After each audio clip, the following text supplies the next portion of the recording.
سوال دیگر، 4 دخترچه دارم. شوهرم شرط مانده است که اگر پنجمش بچه نباشد تو را طلاق میدهم. آیا من چی کار کنم؟ برادرای عزیز، باور کنین در این سخن وقتی کدام مرد همین پرینسیپ ماند، به نام خدای مهربان قسم در هر یک حرفش ای نزد خدا تو لعنت میشنوی. هر حرفش ده. این بسیار یک گناهی بزرگی هست. خداوند در قرآن خبر میتید، اعوذ بالله من الشیطان الرجیم، در سوره مبارکه شورا هست، آیت 50: لله ملک السماوات والارض یخلق ما یشاء یهب لمن یشاء اناثا و یهب لمن یشاء ذکورا او یزوجوهم ذکرانا و اناثا و یجعل من یشاء عقیما انه علیم قدیر. برادرای عزیز و گرامی، ملک، زمین، آسمان همه از الله هست. یخلق ما یشاء، خدا میگه می آفرم هر چیزی را که میخواهم. یهب لمن یشاء اناثا و یهب لمن یشاء ذکورا. خدا میگه دختر دادن این ای نزد منه، بچه دادنم ای نزد منه. او یزوجوهم ذکرانا و اناثا. خدا میگه اگر دخترم دادمت بچه‌ام دادمت این ای نزد منه. و یجعل ما یشاء عقیما. خدا میگه اگر به شرط تماما فرزندت دادم این شم ای نزد منه. انه علیم قدیر. خدا میگه من عالم هستم، من قادر هستم. برادر عزیز و گرامی، تو ببین که نزد الله بوده. ولی دخترچه هایی که تو داری 4 دخترچه، همین را الله بر تو داد. اگر چند بچه نداد. حضرت لوط علیه السلام پیغمبر بودن، حضرت شعیب علیه السلام پیغمبر بودن، دختر داشتن، بچه نداشتن. حضرت ابراهیم فقط بچه داشتن، دختر نداشتن. پیامبر نازنینمون هم بچه داشت هم دختر داشت. لیکن حضرت یحیی پیغمبر بود، حضرت عیسی پیغمبر بود، لیکن فرزند نداشتن. آیا اینهایی که فرزند نداشتن باید چیکار میکردن؟ رنگ تواری مقصد انسان ابله بگیم پرینسیپ باید میموندن. یا حضرت لوط و حضرت شعیب دختر داشتن، رنگ تو بر این آدم ابله باید پرینسیپ میموندن. نه، برعکس، در هر یک فرزندی که میآید برادری عزیز و گرامی به او شکرگزاری که خداوند این فرزند در تو لایق دیده. آدما رفته از چی کارهایی را نمیکنن، چی بدبختی هایی در مقصد مبتلا میشوند. نه جادوگر میماند، نه فالبین میماند، نه مزار میماند، نه قبرستان میماند. در تمام جا سرشانه میزنند که خدا فرزند شد، فرزند شد نمیتد. ببینید، فرزند شد، فرزند نمیتد. بعضی هاش فرزند داده است، بیچاره دست پاشون کار نمیکند، همو را دوست داری و به همو محبت دارن که فرزندی ما هست. ترا 4 دختری سالمه که خوشروت داده است. تو این چی مثال؟ خیلی خیلی مثال. تو طرف الله به خدا قسم توبه کن که به این سخنت حتما ببین یگان آفت به سر این فرزندکات میاد، یگان آفت به سر خودت میاد، اینجا غضب خدا میشود، زیرا تو در نعمت الله مهربان ناشکری کردی. برای همین الله گفته است که یعنی اینا هم ای نزد منند. شاعر میگو مشو غمگین اگر دختر بزادی، که در دختر بود پیوسته شادی. بسا دختر که صاحب تاج گردد، به نزدش 100 جوان محتاج گردد. ولی انشاءالله اگر خدا عمرت بده، پگه دخترکا را تربیه خوب که اگر شوهرای خوبشون بیابته، باور کن همین داماد خوبم، داماد خوب باشم، همه مای فرزند هیچ کمی ندارم. دامادی باشد که خسر احترام کند، خوشتامن احترام کند، دیگه ما چی از او مثال درخواست داریم؟ برای همین دخترهای هست امروز در همین عصر، دخترهای هست که به نام خدا قسم ای هزار همین بچه هایی که امروز مثال فقط کارشون آدم کشی و کارشان مقصد پاپیروس کشی و مخدرات و تجارت های حرام و مقصد چی جنایت های وزبینی که دارن. بسیاری بچه های است که پدر و مادرها را تماما انسان نمی شمارن.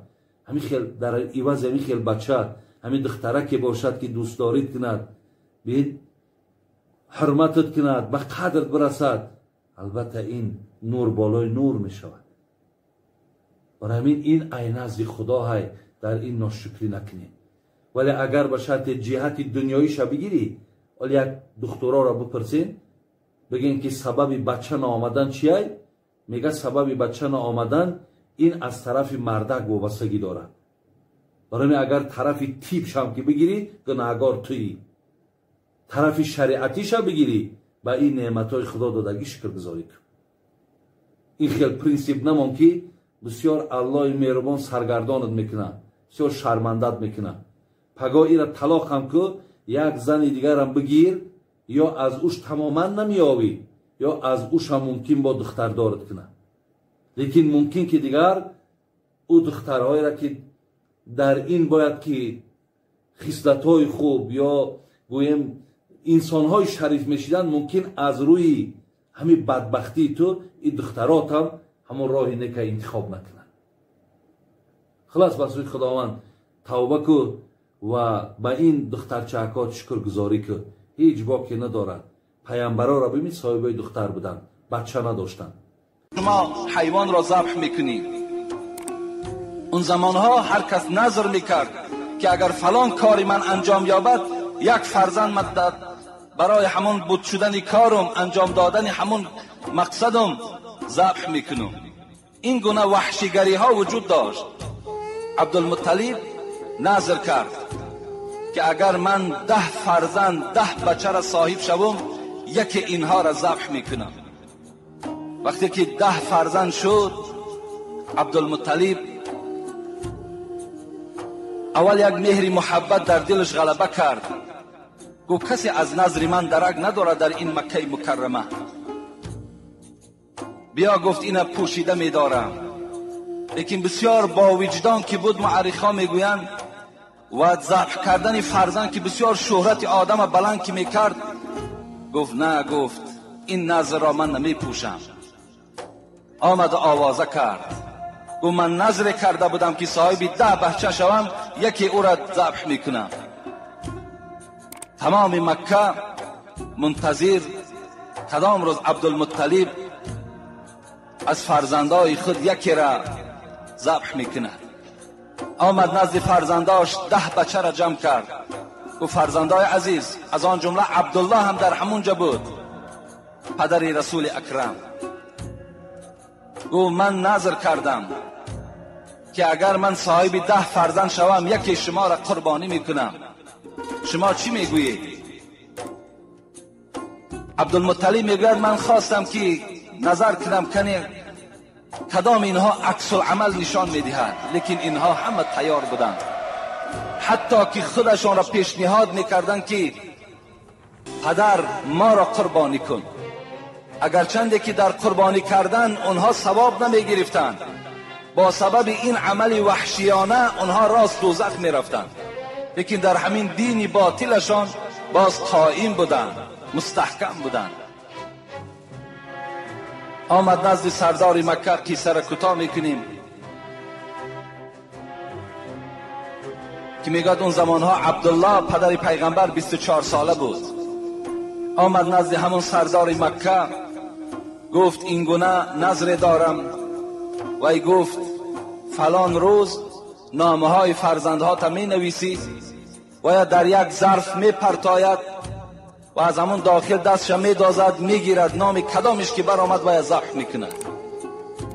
چگونه ای که امروز بعضی جوانهای ما و شما لتا بازی می کنند، قمار بازی می کنند. این 10 نام نویسانده شد و در ظرف انداخته شد. این سردار مکه میگد وقتی دستش انداخت و برآورد نام عبدالله برآمد، پدر پیغمبری خدا. وقتی دید نام عبدالله را، عبدالله که میگد بسیار جوان خوش اخلاق بود، بسیار زیبا که بود، تمام مکه مکرمه که او را احترام میکرد، دوست میداشت، وقتی نام عبدالله را که شنیدن همه فیغان کردن. لیکن عبدالمطلب دیگر راه نداشت، دیگر راه نبود و با همون خون سرد خود تیار بود که این عمل را انجام دهد. مردم مکه پیشنهاد کردند عبدالمطلب ایست، در مدینه یک فالبینی هست، پیش وی می رویم، شاید که یگان راهی داشته باشد، همین عبدالله را قربانی نکن.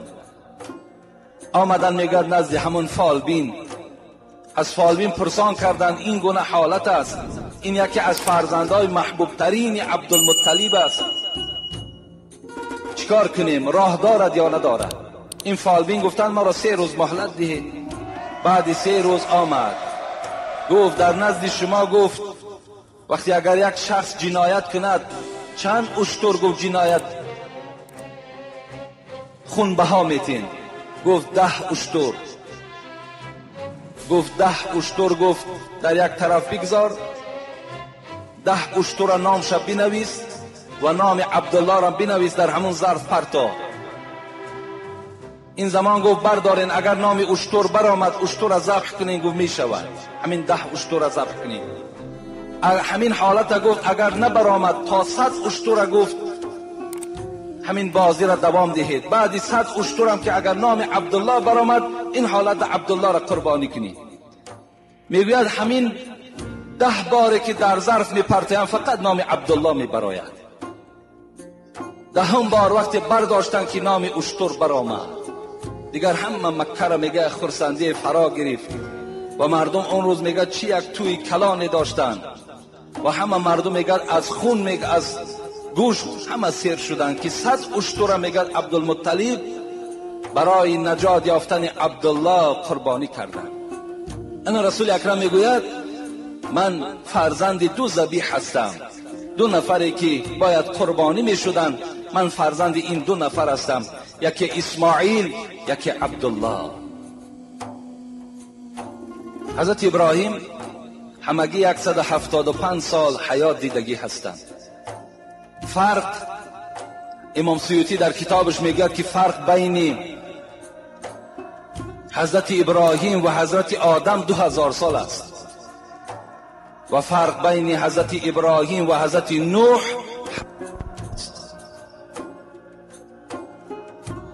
30 سال مبارک به 86 رسید.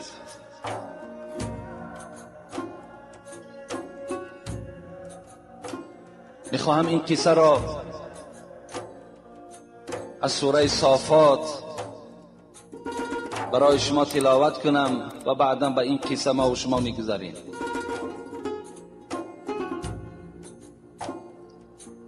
اعوذ بالله من الشیطان الرجیم، بسم الله الرحمن الرحیم. وقال إني ذاهب إلى ربي سيهدين رب هب لي من الصالحين فبشرناه بغلام حليم فلما بلغ معه السعي قال يا بني إني أرى في المنام أني أذبحك فانظر ماذا ترى قال يا أبت افعل ما تؤمر ستجدوني إن شاء الله من الصابرين فلما أسلم وتله للجبين وناديناه أي يا إبراهيم قد صدقت الرؤيا إن كذلك نجزي المحسنين إني ذاهب إلى ربي سيهدين. حضرت ابراهیم وقتی که از قوم نمرودی ها ناامید شد، دیگر تمام امیدش از این قوم نمرودی ها که قوم حضرت ابراهیم بود از اونها که کنده شد. بعد پرتافتنی در آتشی که نمرود پرتافته بود، بعد او وقتی که ابراهیم صحت و سلامت از این آتش برآمد، این معامله نمرودی ها که خیلی حضرت ابراهیم غمگین که ساخت، دید که مردم هیچ کدامش در دین ابراهیم داخل نمی شود، چی گفت؟ اینی ذاهب الی ربی سیهدین. گفت ای قوم، گفت اکنون من از بین شما می روم، به سوی شام می روم. دیگر شما که یک قوم سرکش هستید، قومی هستید که در دین من، در عقیده من که پیروی نکردید، امروز ساعتی هست که من شما را ترک می سازم. حضرت بر آمدن. این قصه خیلی قصه طولانی هست.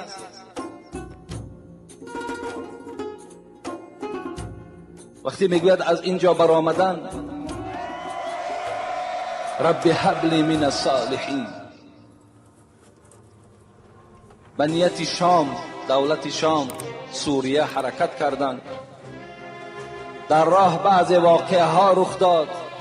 در مصر، از اونجا سردار مصر یک خدمتگار خود به نام هاجر داشت، به حضرت سارا که زن حضرت ابراهیم بود تسلیم کرد، هدیه داد.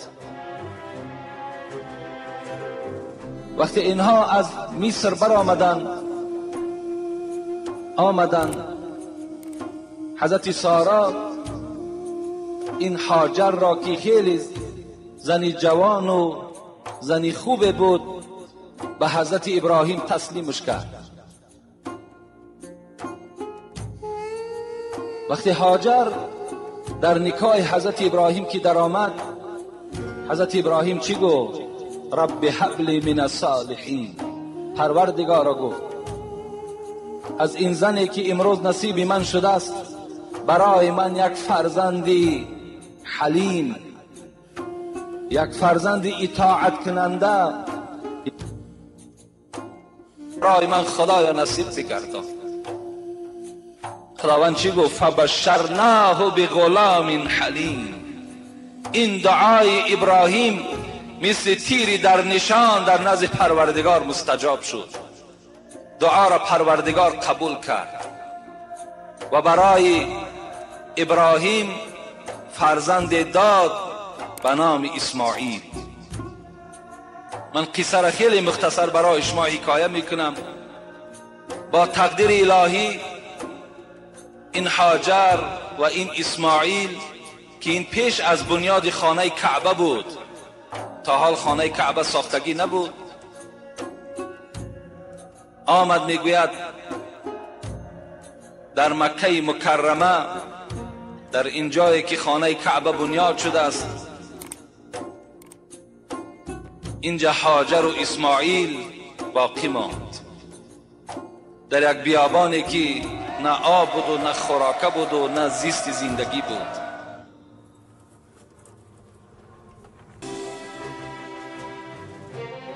بار میگه حضرت ابراهیم برای خبر گرفتن هاجر زن خود و فرزندش اسماعیل به مکه مکرمه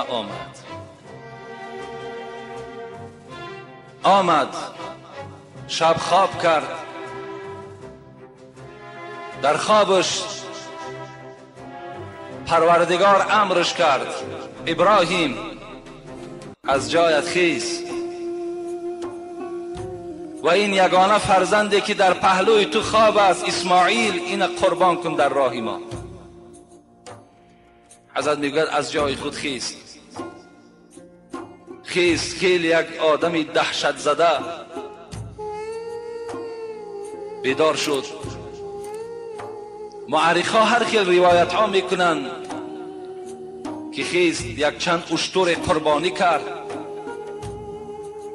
گفت شاید این خواب من خواب رحمانی نباشد. باز شب خواب کرد. شب دوم باز امر شد ابراهیم از جایت خیز و اسماعیل را در راه خدا قربانی کن. روز دوم میگوید یک چند اشترهای فربه دیگر را باز قربانی کرد. شب سوم وقتی امر شد ما به شما امر میکنیم اسماعیل در راه خدا قربانی کن. حضرت ابراهیم دانست که این خواب رحمانی است.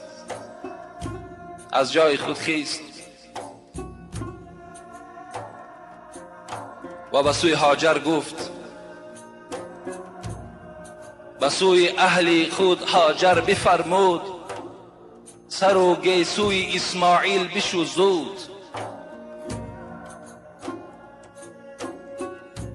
بزن شانه دو زلف عنبرینش، بشو نیکو دروی نازنینش. شدی فارغ ز جعدی باف و گیسو، بپوشانش لباسی رنگ و نیکو. به نزد دوست خواهم برد او را. حضرت گفتند بده غسل کند تازه وضو را، به نزد دوست خواهم برد او را. هاجر این امر کرد. هاجر گفت الحال گفت این فرزند من اسماعیل خطی من یک جا مهمانی می روم، یک جا دعوت من کردن، باید که مهمانی رویم. از این خاطر گفت گیسوهای ایشان بشو، آوازی در آن، طهارت کند، شانه کن، لباسهای بهترینی او را بپوشان. هاجر میگوید از پی این کارها شد و میگوید به سوی هاجر گفت یک بند و یک کار دیگر هم در همون سونکه من جایگیر کن. حضرت هاجر گفت هرگاه گفت تو کجای مهمانی میرفتی، کار نداشتی، بند نداشتی، امروز بهر چیست؟ هاجر گفت شاید که گفت قربانی کنیم، اگر قربانی بند نباشد، کار نباشد، کار برای من مشکل می شود. مورخان میگویند هاجر درک یافت، در حال میگوید اسماعیل فریاد زد. آن امرهایی که از جانب پدر شده بود آنها را انجام داد، شست تازه کرد. میگویند تخمین 9 ساله بود، بعضی مورخان 13 هم میگویند. وقتی میگوید مادرش اسماعیل شست، غسل داد، طهارت کرد، او را میگه در کنار خودش کشید و هم بوسه کرد، از گیسوهاش بوی کشید. گفت اسماعیل گفت من نمیدانم که تو بر کدام مهمانخانه میروی، لیکن این قدر میفهمم که از بدن تو، از گیسوهای تو بوی فراق میآید، بوی جدایی میآید. خلاص میگوید حضرت ابراهیم دست اسماعیل گرفت، به سوی مینا حرکت کردند، جایی که حاجی‌ها قربانی میکنند. این حالت میگوید شیطان بیقرار شد. زمانی هست گفت باید که در خانه ابراهیم پریشانی را پیدا کنند، باید در خانه ابراهیم دوددیلگی را پیدا کنند. گفت از هاجر سر بکنند، زیرا که زن خیلی ضعیف ایمان می شود و مادر همه وقت مایل به سوی فرزند دارد. برای وسواس کردن هاجر برای من خیلی آسان است. و این ندانست که هاجر هم آدمی مسلمان بودند، اونا هم خدا ترس بودند. آمد نزد هاجر گفت هاجر خودش را میگه شیطان با یک پیرزن تبدیل داد. شیطان در حدیث های پیغمبر میگذرد به هر صورت خودش تبدیل داده میتواند، موی سفید میکند، جوان میکند، کمپیر میسازد، مگر حبیبی خدا گفتند در صورت من خودش را در آورده نمیتواند. آمد گفت هاجر میدانی که این نونهال باغ تر کجا برد ابراهیم؟ گفت میدانم. گفت خانه دوستش برد. کجای؟ گفت دعوت داشتن. گفت نه. گفت او را گفت قربانگاه برد، او را قربانی میکند. وی را مهمانی نبرد، او را برای سر بریدن برد. هاجر گفتن نگفتن ابراهیم به اسماعیل طاقت ندارد. گفت ابراهیم اسماعیل دوست می‌دارد، چگونه پدر فرزند خودش را قتل می‌کند؟ گویا هاجر گفت خداوند و ابراهیم در خوابش امر کرد که این اسماعیل قربانی کن. حضرت هاجر چی گفتند؟ وقتی میگد نام خدا را شنید که خداوند امر کرده است، در حال میگوید در وجودش یک لرزه پیدا شد. گفت قسم به عظمتی آن پروردگاری که هاجر آفرید، 100 جان هاجر و 100 جان اسماعیل فدای پروردگارم باد. اگر خداوند امر کرده باشد، گفت هاجرم تیار است، فرزند او اسماعیلم در راه پروردگار قربانی می شود. چگونه یک مادرهای خدا ترسی بودند. امروز بعضی خواهرای ما و شما سطر میکنند، مادرهاشون صد راه می شود. بعضی جوانهای ما نمازخوان می شوند، پدرهاشون صد راه می شود. و این گونه مادر نبودند، این گونه پدر نبودند. مادرها امروز راضی هستند که دخترهاشون زنا کنند، راضی هستند که از خانه بی سطر بیرون شوند، راضی هستند در هر یک توی رقص و بازی کنند، لیکن دخترشون سطر نداشته باشد، دخترشون نمازخوان نباشد. و 100 جان هاجر و اسماعیل فدای پروردگارم باد، اگر با شرطی که خدا امر کرده باشد. دید ابلیس دید که هاجر مفتون او نمی شود، از اون ناامید شد، نزد ابراهیم آمد. ابراهیم گفت، خودشان میگد به صورت یک پیر مرد در آورد، همین چهره زیبای اسماعیل گفت به خاک و خون آغشته میکنی. این مثل چراغ روشن است، گفت خاموشش میکنی. این مثل یک نونهال از پژمردش میکنی. میگد ابراهیم دانست که این شیطان است، در حال شناخت. گفته شیطان گفت مرا وسواس نکن، وسواسی تو در پیغمبرها تأثیر نمی بخشد. و ابراهیم گفت این خوابی که تو دیدی خواب شیطانی است، نخواد که خدای تو گو امر کند پدر را به کشتن فرزندش، نخواد که خدای تو امر کند برای ریختن خون ناحق. این خواب تو خواب شیطانی است. گفت ای شیطان، گفت وقتی مرا در آتش می پرتاف نمرود، که اون زمان یک لحظه یا لحظه دیگر گو من در آتش می افتیدم، این زمانی که از ملائکه های مقرب درگاه الهی جبرائیل پایان شد و مرا گفت حاجت بر من داری، خدمت بالای من داری. من گفتم ای جبرائیل،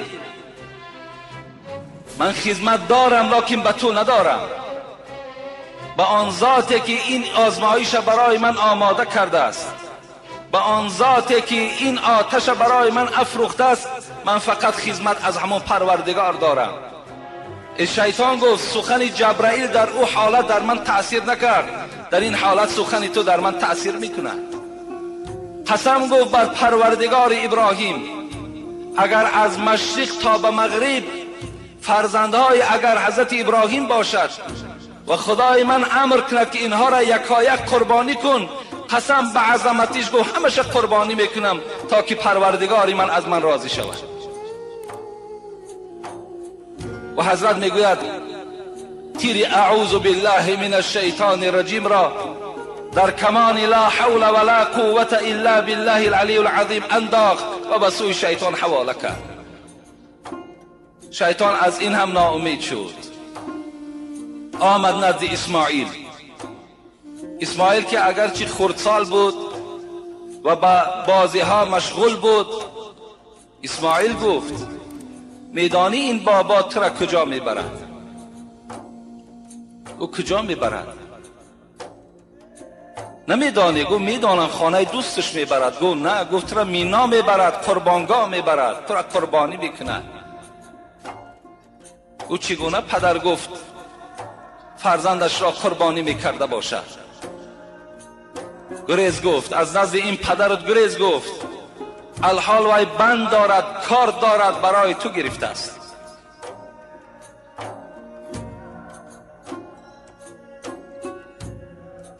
اسماعیل چی جواب گفت؟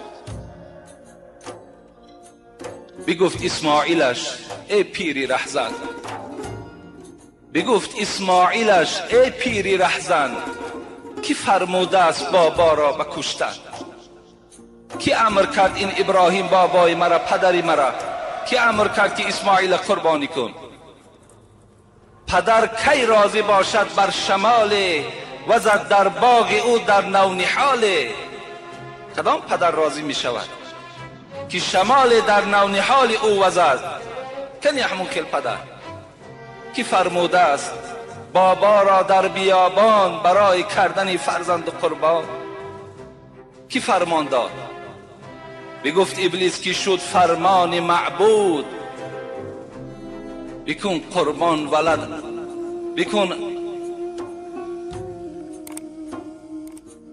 بکن قربان ولد از برای ما زود. ابلیس گفت معبود گفت، پروردگار امر کرد. بگفت اسماعیل اندر راه سبحان، چی کلمات گفت؟ بگفت اسماعیل اندر راه سبحان، دهم 100 جان نمی ترسم ز یک جان. اگر با شرطی که امر پروردگار باشد، به عظمتی پروردگار قسم که من از 100 جان داشته باشم نمی ترسم، من در راه پروردگارم قربانی میکنم. چه جوابهای عجیبه، چه از طرف ابراهیم، چه از طرف اسماعیل، چه از طرف هاجر، چه جوابهای به شیطان آمد که شیطان تماما ناامید شد. افسوس که این گونه جوابها امروز به شیطان از جانب ما و شما نمی شود.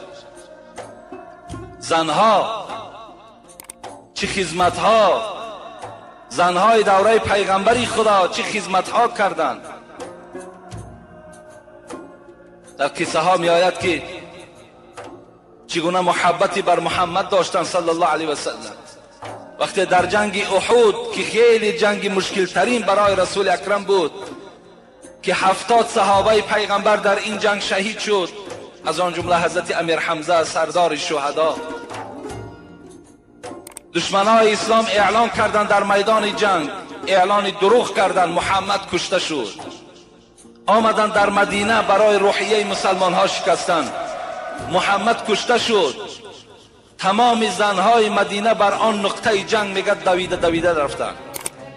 وقتی در راه میگه یک جوان یک دختر دید، گفت حال محمد چگونه است؟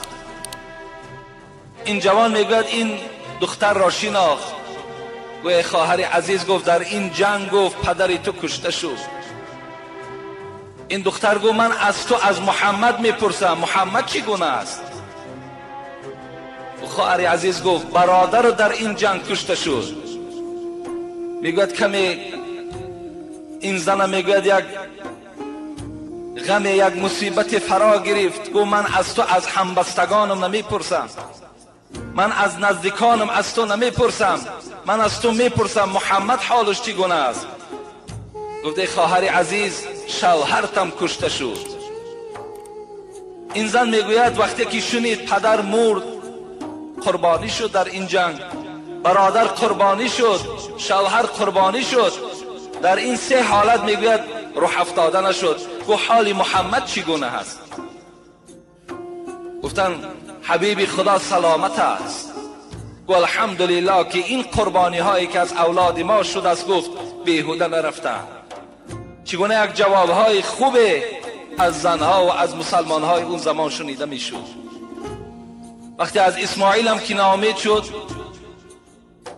چی گفت؟ گفت به سوی پدرش گفت بابا، گفت ابراهیم کدام پیری هست که برای من صحبت دارد مرا میگوید از پیش پدرت گریز؟ ابراهیم میگوید گفت اسماعیل گفت این سگ سیاه این شیطان است، این لعنت کرده شده از درگاه الهی هست، او را سنگ بزن. که امروز حاجی ها همان سنگی که میزنند این هم یکی از سنت های حضرت اسماعیل است که اونجا میگوید شیطان سنگ زد.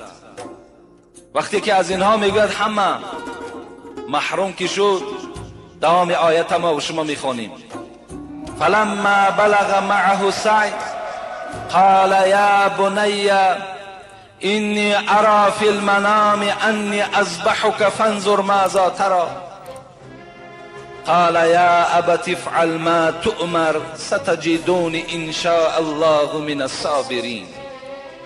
حضرت ابراهیم میگوید وقتی که این اسماعیل میگوید به قربانگاه که آورد، همون جایی که باید که اسماعیل قربانی کند، بس او اسماعیل گشت و گفت یا بنی، ای فرزند من، اینی ارى فی المنام انی اذبحک، من 3 شب پی هم خواب دیدم و امر پروردگارم هست که تو را در اینجا قربانی کنم. وقتی اسماعیل که از حقیقت حال که درکدار شد، تا این زمان حضرت اسماعیل درک نداشت، وقتی این خبر پدرش که شنید چی جواب عجیبی گفت که حتی مورخان میگویند که اگر هر یک ملائکه بالای گردن خود اگر یک گوسفند را بالای زمین بیارند و همه اینها را اگر قربانی کنند، با یک کلمه که اسماعیل گفت برابر نمی شود. چی گفت؟ یا ابتی افعل ما تؤمر ستجدونی ان شاء الله من الصابرین. ابراهیم گفت پروردگار امر کرد که مرا قربانی کن. گفت برای پروردگارم امر کرد که تو را قربانی کنم. گفت پدر گفت در این امر پروردگار با سرعت باش، افعل، انجام ده. گفت این قربانی را ستجدونی ان شاء الله من الصابرین، مرا چنان فرزند میابی که در این فرمان پروردگار صبر کننده هستم. انجام ده. گفت بعضی مفسران میگن برای چی حضرت اسماعیل پرسید؟ برای چی پرسید که ای اسماعیل من امر به قربانی تو شدم؟ میگه تا که ابراهیم فهمد که همون دعای کرده بود رب هب لی من الصالحین، پروردگارا مرا فرزند سالم و صالح ده. آیا همین فرزند همون فرزند باشد یا نه؟ که الحمدلله که همون فرزند بوده است. حضرت میگوید از دستمال خود کار را برآورد، بند را برآورد. حضرت اسماعیل مثل گوسفند در زمین خوابانید.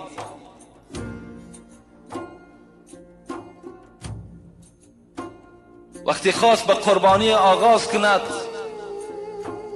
از اسماعیل پرسید فرزند من، گفت یگان وصیت داری؟ گفت پدرجان گفت 3 وصیت دارد. گفت جان من، گفت خبر ده چی وصیت ها داری؟ گفت یکم وصیت من همین است که الحال، گفت وقتی به قربانی شروع میکنی دست و پای مرا مستحکم ببند. حضرت ابراهیم تعجب کرد. گفت آیا گفت در راه پروردگار جزع و فزع میکنی، داد و فریاد میزنی، ناراضگی خودت را بیان میکنی؟ گفت نه. گفت ابراهیم گفت این 2 معنی دارد. یکم این که وقتی کار در این بدن ضعیف من میرسد، این بدن نازک من به اختیار دست میزند، پا میزند، شاید که این دست زدن من، پا زدن من علامتی بی صبری مرا در نزد پروردگار نشان دهد و خداوند مرا از دفتر صابران خط زند. و دوم معنیش این است که وقتی اگر من پا میزنم، دست میزنم، احترام شما پدر بزرگوار واجب است. شاید که از بدن من خون پرد و لباسهای تو را همه را خونالود کند. حضرت ابراهیم گریان شدند، قبول کردند وصیت اول فرزندشانه. دوم وصیت چی داری؟ گفت جان من. گفت دوم وصیت همین است که وقتی که مرا ذبح میکنیم چهره مرا گفت به سوی خاک بمان. گفت آیا گفت راضی نیستی؟ گفت راضی هستند. اینم گفت ای ابراهیم دو معنا دارد. یکم این که چهره من وقتی که در خون و خاک آغشته می شود، این خاک هایی که در پیشانی من می رسد اینها در نزد پروردگار قدر دارد، قیمت دارد. بنده ای که در خاک اگر آغشته باشد این گونه بنده ها را پروردگار دوست می دارد. از این خاطر دوست می دارم که در این حالت شاید که رحم پروردگار آید و برای من رحمت فرستد. و دوم این که وقتی تو کارد میرانی و این چهره زیبای مرا وقتی تو میبینی شاید که یک شفقت و محبت پدری تو در حرکت آید و این کارد از دستی تو افتد و در این امر پروردگار تأخیر به وجود آید و تو در نزد پروردگارت گناهکار شوی. حضرت ابراهیم از این سخنهای فرزند میگه دلش ریش میشد. سوم گفت چی وصیت داری؟ سوم وصیتم همین است پدر، وقتی خانه می روی مادرم هاجر وقتی تو را تنها می بیند شاید از من پرسان کند، شاید پرسد که اسماعیل کجاست.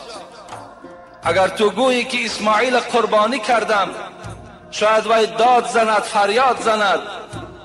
تو وی را درست نگو، وی را از داد و واویلا من نکن، زیرا ابراهیم جدایی از فرزند خیلی کار مشکل است. فقط او را خاموش کن، فقط او را از نام من سلام بگو و بگو که هر بهاری که اگر یک گلی نو از زمین برآمدگی را که دید اسماعیل یادش بیاید و در حق اسماعیل دعا کند. این قدر گو وصیت من بهر تو دارم. فلما اسلم و تله للجبین. این زمان میگوید حضرت اسماعیل خوابانی در زمین. این یک باور که اینا یک حکمت هستند، در راه پروردگار تیار هستند چی جان خودشان نثار کنند چی جان فرزندشان نثار کنند. خداوند میگوید فلما اسلم و تله للجبین. وقتی وی خوابانید و جبین او را در خاک وقتی که انداخت و کارد میگوید در گردن اسماعیل ما کارد برابری ماندن میگوید. معرخا میگوید خداوند پرده آسمان بیراه کرد، تمام ملائک این حادثه را میدید، فیغان کشیدن، داد گفتند، پروردگار را گفتند نخواه بگذاری که پیغمبر را ذبح کند. همه میگوید به سوی پروردگارشان دعا کردند. لیکن اینجا حکمت دیگر بود که خداوند تا که خلیل بودن ابراهیم برای همه مردم آگاه کند که ابراهیم خلیل است، ابراهیم تیار است که چی جان خودش چی جان تمام فرزنداش در راه پروردگارش نثار کند. وقتی کارد میگه در گردن اسماعیل ماند، وقتی کارد که میکشید کارد نمیبرید. شفقت و مهر و محبت پدری البته جوش زد. ما و شما اگر یک کارد کنده در گردن یک حیوان هم گذاریم، وقتی نبرد یک رحم در وجود ما پیدا می شود که این حیوان عذاب کشیده ایستاده است. وقتی این کارد گذاشت میگوید تو گردن اسماعیل که نمیبرید، حضرت ابراهیم میگوید غضبناک شد و میگوید برداشت کارد و در بالا یک سنگ زد، سنگ دو نیست شد. گفت تقطع الحجر ولا تقطع اللحم. حیران میشم در تو. گفت سنگ پاره میکنی گوشتی تیار نمیبری. میگوید این کارچه میگوید با یک صدای با یک قدرت الهی به زبان آمد. گفته ابراهیم وقتی تو را در آتش نمرود پرتافتن چرا آتش تو را نسوزاند؟ گفت آخه اون زمان خداوند امر کرد یا نارو کونی بردن و سلاما علی ابراهیم. ای آتش، این ابراهیم وقتی در درون تو می افتد، ابراهیم مرا سلامت نگه بدار و یک خنک نگه بدار. آخر گفت الحال تو یک بار امر کردی بر من، امروز پروردگار 70 بار شد که میگوید که گردن اسماعیل نبرد. چگونه امر پروردگار ما تأخیر کنم؟ چگونه امر پروردگار ما نگیرم؟ این زمان چی شد بعد؟ و ندیناه ای ابراهیم، صدای شد ای ابراهیم قد صدقت الرؤیا ان کذالک نجزی المحسنین. گفت کار از گردن اسماعیل دور کن، کار از گردن اسماعیل دور کن که تو خواب تا به حقیقت برآوردی. این خواب تو خواب حقانی بود، خواب رحمانی بود. تو تصدیق کردی، خواب تا تصدیق کردی. تو خلیلی تا در بین همه جهانیان نشان دادی. این زمان حضرت جبرائیل میگه در دستش یک کفش، یک قشقاره که بعضی مفسران میگن قریب 40 سال بود که این در باغهای جنت میچرید. اینا میگه کشاله کنان به نزد حضرت ابراهیم آورد. وقتی میگه حضرت جبرائیل که این حالت که دید چی گفت؟ الله اکبر الله اکبر. لا، حضرت ابراهیم دوام داد لا اله الا الله والله اکبر. حضرت اسماعیل والله اکبر ولله الحمد. این کلمات ها از زبان حضرت جبرائیل، حضرت ابراهیم، حضرت اسماعیل میگه صادر شد. الله اکبر الله اکبر، لا اله الا الله والله اکبر، الله اکبر ولله الحمد. کسی اگر این کلمات در روز عید به سوی عیدگاه آمدن اگر تلفظ میکند، ثواب این 3 پیغمبر را، این ملائکه مقرب را خدا در نامه اعمالش کتابت میکند.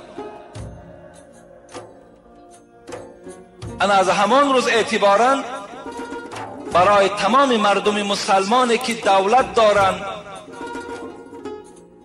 مال دارن، قربانی کردن واجب شد.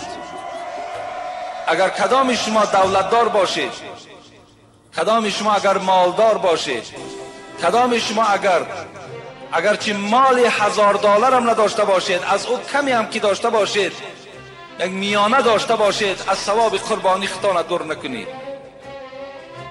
قربانی کنید. انشاءالله پیغمبر خدا حدیث های فراوان دارد که هر کسی که در دنیا قربانی میکند، این قربانی برای او در روز قیامت چیزی سواره می شود. در هر یک موی همون گوسفند قربانیتان خداوند در نامه اعمالتان ثواب می نویسد. موی قربانی را عددش هیچ کس نمی داند. اون شاید از میلیاردم دانه موی او زیاد باشد. خدا با عدد هر یک موی او در نامه اعمال شما خداوند ثواب می نویسد.